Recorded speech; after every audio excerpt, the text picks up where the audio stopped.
शरफ ने वो किया था, उसका एक एडवेंचर था, एक्सेप्ट कर लिया। बंगाल है, हम हैं 30 करोड़ जो मुस्लिम हैं, उनको अक्सर ये ताना देते हैं तुम लोग इंडियन हो, तुम लोग वहाँ जी कैसे रहे हो, ठीक है, मतलब जिहाद करें फिर हम भी साथ हो जाएं, हमारा बस नहीं चल रहा। तो जिस मुल्क के खिलाफ हमने 3 जंगें लड़ी हों, जिस मुल्क से हमने कहा हम तुम्हारे साथ नहीं रह सकते, सेंचुरी से इकट्ठे रह रहे थे, तो जहाँ पे यहाँ तक बात चली गई हो, इतनी सारी डिवीजन हो, हेट्रेड हो, और पीछे हिस्ट्री भी है कि बंटवारा वगैरह हुआ, इतनी सारी खून खराबा हुआ, तो इस तरह के फिर आप अमन की बात करें, भाईचारे की बात करें, वो आके क्रिकेट खेलें, कोहली इधर कजाफी स्टेडियम हो, हम उसे देखें, ये पॉसिबल नहीं है। एक दफा लेके तो नजर का मसला है।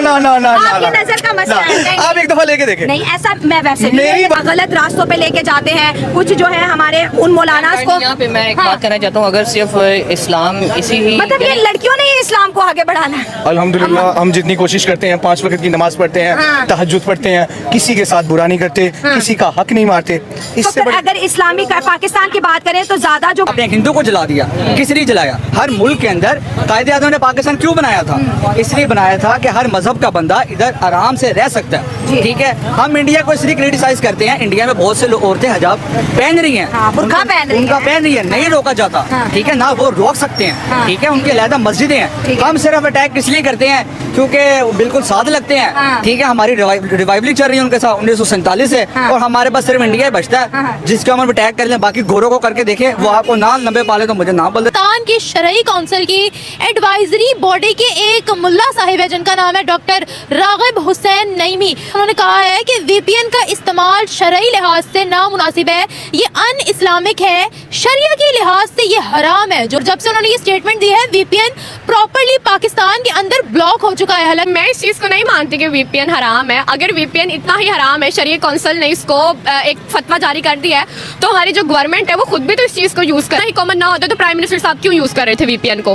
ट्वीट्स वगैरह तो उसी के जरिए होती है, ट्वीट्स तो उसी के जरिए हुए थे, और जिसकी वजह से हमारी इंटरनेशनल वर्ल्ड में कितनी ज़्यादा इंसल्ट हुई थी कि ट्विटर ने खुद इस चीज़ को कहा था कि प्राइम मिनिस्टर शहबाज शरीफ यूज़ कर रहे हैं वीपीएन के थ्रू ट्विटर को। दुनिया इस वक्त डिजिटल हो रही है, लोग इतनी बड़ी बड़ी टेक्नोलॉजीज की तरफ जा रहे हैं, और हम यहाँ कहते हैं ये भी गैर इस्लामिक है, ये भी गैर इस्लामिक है, चलो फतवा जारी करो इस पर। क्या करेंगे आपको पता? अगर इन्होंने हर चीज़ को हराम करार देना है तो फिर हम स्टोन एज की तरफ चले जाते हैं, दोबारा से पत्थरों में गारों में रहने लग जाते हैं फिर, क्योंकि एक हमारी जो बिजली है ये भी तो एक टेक्नोलॉजी ही है ना, फिर बिजली को भी हराम करार दें, गैस को भी हरार कराम दें, ये जो अपने हाथ में मोबाइल फोन्स पकड़े होते हैं इन चीज़ों को भी हरार कराम दें, हर चीज़ को हराम हराम हराम करें। ये जो आई थिंक ग्लासेस इनको भी हराम करार दें, क्योंकि ये भी तो एक टेक्नोलॉजी ही है ना, तो फिर सब कुछ हराम है। आराम से स्टोन एज में जाएं, वहाँ पे गारों में रहें, पत्थरों में रहें। हराम है। अब उन सब चीज़ों को मौलवी खुद इस्तेमाल करके डॉलर कमा रहे हैं। बहुत ही एक ना सेंसिटिव डिबेट है, और मुझे नहीं लगता I am in a position कि मैं इस पे डिबेट कर सकूं। बहन डर गई। घर वालों से कांटेक्ट करने के लिए मुझे इंटरनेट चाहिए, और मैं उसके लिए वीपीएन ऑन करती हूँ, और अब वो वीपीएन भी नहीं चल रहा, तो how would I connect with my family? खत भेजेंगे हम, कबूतरों का इस्तेमाल करेंगे हम, कबूतरों का इस्तेमाल करेंगे हम, उनके कबूतरों पे आएंगे हम, फिर तो ये गाड़ियाँ वगैरह का भी बाइकआउट करना पड़ेगा ना, क्योंकि ये भी टेक्नोलॉजी है। हम लोग पीछे चले जाते हैं मुकम्मल तौर पे। गूगल का अमेरिका के पास सबसे बड़ा जो ऑफिस है वो इंडिया में बनने जा रहा है। बिल्कुल ऐसा और ही है। हमारे इधर यूट्यूब का कोई ऑफिस नहीं बना। इधर तो नेट भी वीपीएन के साथ चलता है। हाँ, इवन हमारे तो मौलाना हजरात ने, शायद आपने सुना हो, फतवा दे दिया कि वीपीएन हराम है। इंडिया का इंडिया जाना क्यों, क्या वजह उसकी?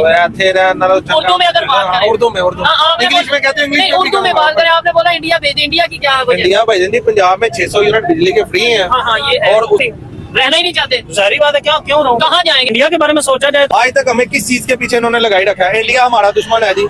भाई क्या दुश्मनी है? कोई दुश्मनी नहीं है। पहले तो हम लोग इकट्ठे रहते थे ना, आदमी पार्टी में नहीं है ना।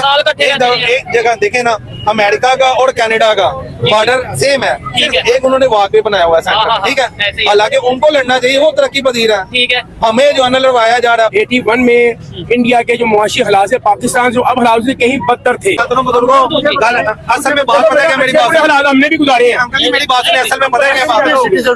मैं सीनियर सिटीजन हूँ, आई हैव ए राइट तो इस टाइम पे मैं घर बैठूं और मुझे कुछ मिले, लेकिन ऐसा नहीं है। हमारी जो एक मिनिस्टर है उन्होंने कह दिया स्मोक भी इंडिया वाले इधर भेज रहे हैं। नहीं, ऐसी कोई बात नहीं है। मैं आपको फिर बात रिपीट कर रहा हूँ कि हर बंदा अपनी जिम्मेदारी कबूल करे, सही को सही, गलत को गलत कहे तो हालात ठीक हो सकते हैं। अभी भी कुछ नहीं बिगड़ा।